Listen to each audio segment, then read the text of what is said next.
Hello students, एक बार फिर से स्वागत है आपका हमारे यूट्यूब चैनल दिव्य ज्योति में। और आज हम आपको कक्षा 12 की आरोह पुस्तक के काव्य खंड के प्रश्न उत्तर सॉल्व कराएंगे।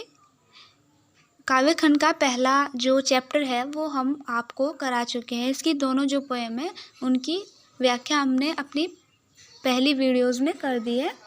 आशा है आपने हमारी दोनों वीडियो देख ली होगी। अगर आपने हमारी दोनों वीडियोज़ नहीं देखी है पहले चैप्टर की तो आप उनको हमारे चैनल को सब्सक्राइब कीजिए, तो आपको वो वहाँ से मिल जाएंगी। ठीक है, तो चलिए स्टार्ट करते हैं। काव्य खंड के जो पहला चैप्टर है उसके प्रश्न उत्तर को हम उनको आपको सॉल्व कराएंगे। तो देखिए पहला प्रश्न यहाँ पे क्या पूछा गया है। कविता एक और जग जीवन का भार लिए घूमने की बात करती है और दूसरी ओर मैं कभी न जग का ध्यान किया करता हूँ। विपरीत से लगते इन कथनों का क्या आशय है।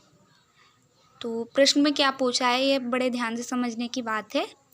इसमें एक तरफ तो जो कवि है वो कह रहे हैं कि मैं जग जीवन का भार लिए घूमता हूँ, और दूसरी ओर वो कह रहे हैं कि मैं कभी न जग का ध्यान किया करता हूँ। ठीक है, तो यहाँ पे ऐसा उन्होंने क्यों कहा है, इनका आशय यहाँ पे आपको समझाना है। यदि आपने इसकी व्याख्या अच्छी तरीके से समझ ली होगी तो आप इसको अपने सरल शब्दों में आसानी से लिख सकते हैं, और अगर नहीं समझिए तो मैं यहाँ पे आपको समझा देती हूँ कि उन्होंने ऐसा क्यों कहा। कवि यहाँ पे कहते हैं कि जग जीवन का भार लेने से कवि का अभिप्राय है कि वह सांसारिक दायित्वों का निर्वाह कर रहा है। आम व्यक्ति से वह अलग नहीं है तथा सुख दुख हानि लाभ आदि को झेलते हुए अपनी यात्रा पूरी कर रहा है। दूसरी तरफ कवि कहता है कि वह कभी संसार की तरफ ध्यान नहीं देता। यहाँ कवि सांसारिक दायित्वों की अनदेखी की बात नहीं करता, वह संसार की निरर्थक बातों पर ध्यान न देकर केवल प्रेम पर केंद्रित रहता है।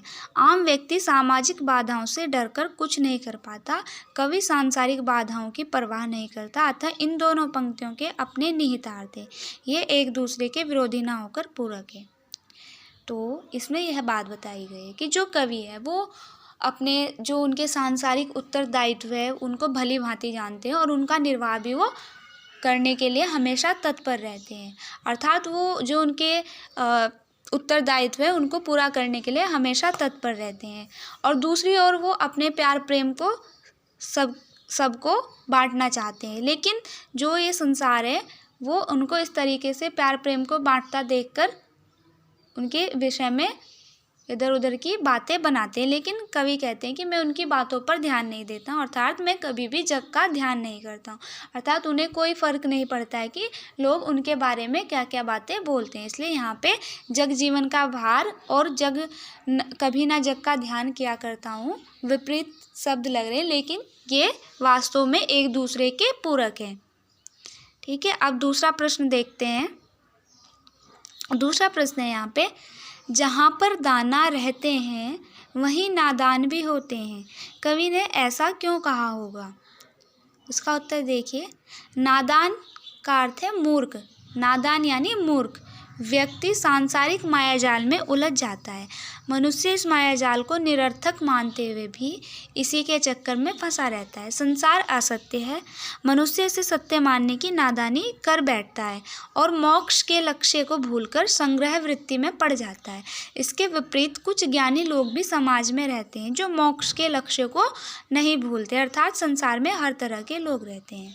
ठीक है, तो यहाँ पे जो कवि है उन्होंने बताया है कि इस संसार में मूर्ख और ज्ञानी दोनों तरह के लोग रहते हैं। उन्होंने कहा है ना कि जहाँ पर दाना रहते हैं वहीं नादान भी होते हैं, अर्थात जहाँ पे मूर्ख व्यक्ति होते हैं। मूर्ख व्यक्ति कौन होते हैं, जो सांसारिक मायाजाल में पड़े रहते हैं और अपने भोग विलास के नए नए साधन खोजते रहते हैं, और उन जो भोग विलास के साधन हैं उनमें लिप्त रहते हुए भी वो भगवान को खोजना चाहते हैं, लेकिन उनको भगवान की प्राप्ति नहीं हो सकती क्योंकि वो अपने सुख साधनों को नहीं छोड़ सकते। भगवान तो उन्हीं को मिल सकते हैं ना, क्योंकि जो इन भोग विलास के साधनों को और जो सुख सुविधाएँ हैं उनको छोड़ करके सिर्फ भगवान की भक्ति में लीन रहे। तो कवि यहाँ पे ऐसा बोलते हैं कि जहाँ पर ये नादान लोग यानी कि जो जहाँ पर ये मूर्ख लोग जो सांसारिक मायाजाल में फंसे हुए हैं, वहाँ पर उनके साथ साथ जो ज्ञानी लोग हैं वो भी वहाँ पे रहते हैं। अर्थात जो मोक्ष को प्राप्त करने के लिए ही, सिर्फ अपनी मुक्ति को प्राप्त करने के लिए और अपने अच्छे विचारों को समाज में फैलाने के लिए रहते हैं। तो इसलिए कवि ने कहा है कि जहाँ दाना रहते हैं वहीं नादान भी होते हैं। अर्थात इस समाज में ज्ञानी और मूर्ख दोनों तरह के व्यक्ति रहते हैं। ठीक है, इस प्रकार से दूसरा प्रश्न भी हमारा समाप्त होता है। अब तीसरा प्रश्न देखते हैं। मैं और जग और कहाँ का नाता, पंक्ति में और शब्द की विशेषता बताइए। यहाँ पे और शब्द की हमें विशेषताएं बतानी है। ठीक है, इसमें एक और जो स्टार्टिंग वाला और है, इसका अर्थ है दूसरा, और दूसरे अर्थ जो दूसरा और दिया हुआ है उसका अर्थ है तथा। तो यहाँ पे कहा गया है कि यहाँ और शब्द का 3 बार प्रयोग हुआ है, अतः यहाँ यमक अलंकार है। पहले और में कवि स्वयं को आम व्यक्ति से अलग बताता है। वह आम व्यक्ति की तरह भौतिक चीज़ों के संग्रह के चक्कर में नहीं पड़ता है। यानी कि जैसे जो लोभ लालच में पड़े हुए लोग होते हैं, वो सिर्फ अपना लोभ या अपना स्वार्थ ही सिद्ध करते हैं, तो वो उनके जैसा अपने आप को नहीं मानते हैं। दूसरे और के प्रयोग में संसार की विशिष्टता को बताया गया है कि संसार में आम व्यक्ति सांसारिक सुख सुविधाओं को अंतिम लक्ष्य मानता है और यह प्रवृत्ति कवि की विचारधारा से अलग है। तीसरे और का प्रयोग संसार और कवि में किसी तरह का संबंध नहीं दर्शाने के लिए किया गया है, क्योंकि वो कवि ने यहाँ पे ऐसा इसलिए कहा है क्योंकि वो उन लोगों से बिल्कुल अलग है जो सिर्फ लोभ लालच में ही पड़े रहते हैं। इसलिए वो यहाँ पे कहते हैं कि मेरा और जग का कोई भी नाता नहीं है, क्योंकि मैं उनके जैसा नहीं हूँ जो लोभ लालच में पड़े रहते हैं। अब चौथा प्रश्न देखते हैं। चौथा प्रश्न है यहाँ पे, शीतल वाणी में आग के होने का क्या अभिप्राय है। अथवा इस तरीके से भी प्रश्न आ सकता है, शीतल वाणी में आग लिए फिरता हूँ, इस कथन से कवि का क्या आशय है। और एक और तरीके से पूछ सकते हैं कि आत्म परिचय में कवि के कथन शीतल वाणी में आग लिए फिरता हूँ का विरोधाभास स्पष्ट कीजिए। यानी कि इसमें जो विरोधाभास है उसका स्पष्ट हमें करना है। विरोधाभास क्यों है यहाँ पे, क्योंकि कवि कहते हैं कि शीतल वाणी में आग, शीतल का अर्थ होता है जो बिल्कुल शीतल वाणी होती है जो सबको अच्छी लगती है, लेकिन वो क्या कह रहे हैं कि शीतल वाणी में आग का विरोधाभास यहाँ पे हमको बताना है। तो इसका उत्तर देखते हैं। कवि ने यहाँ विरोधाभास अलंकार का प्रयोग किया है।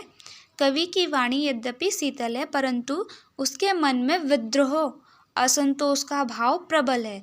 वह समाज की व्यवस्था से संतुष्ट नहीं है, वह प्रेम रहित संसार को अस्वीकार करता है, अतः अपनी वाणी के माध्यम से अपनी असंतुष्टि को व्यक्त करता है। वह अपने कवित्व धर्म को ईमानदारी से निभाते हुए लोगों को जागृत कर रहा है।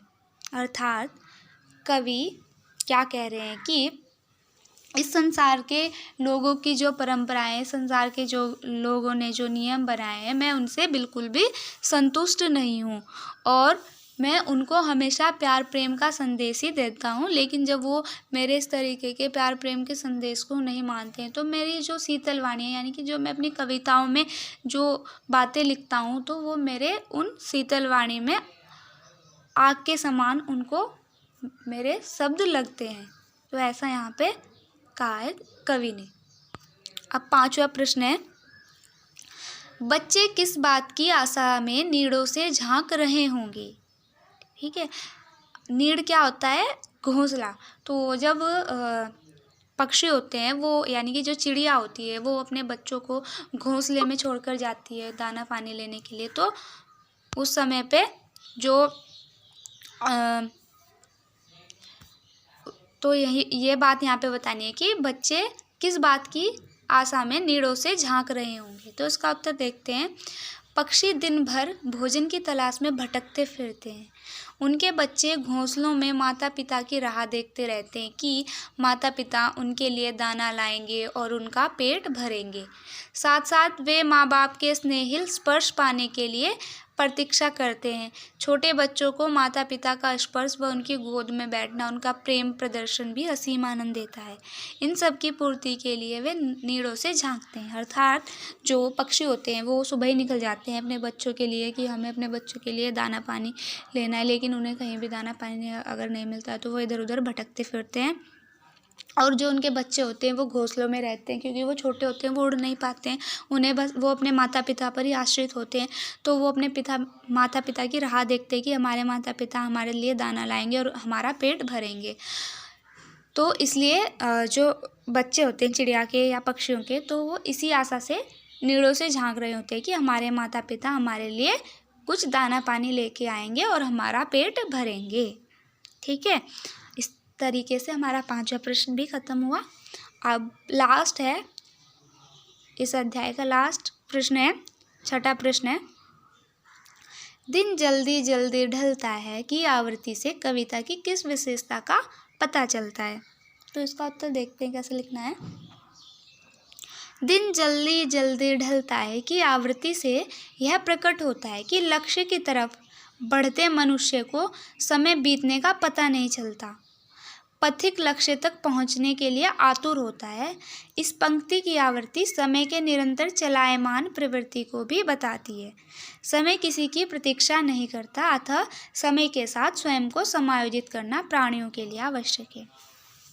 ठीक है, अर्थात इसमें कहा गया है कि जो दिन है यानी कि जो समय है वो बहुत जल्दी से ढलता जा रहा है, और जो व्यक्ति अपने लक्ष्यों की प्राप्ति के लिए प्रयासरत हैं तो उन्हें वो समय भी बहुत कम लग रहा है, और उन्हें इस बात का एहसास है कि हमारे पास बहुत कम समय है और हमें इस कम समय में ही अपने लक्ष्यों को प्राप्त करना है।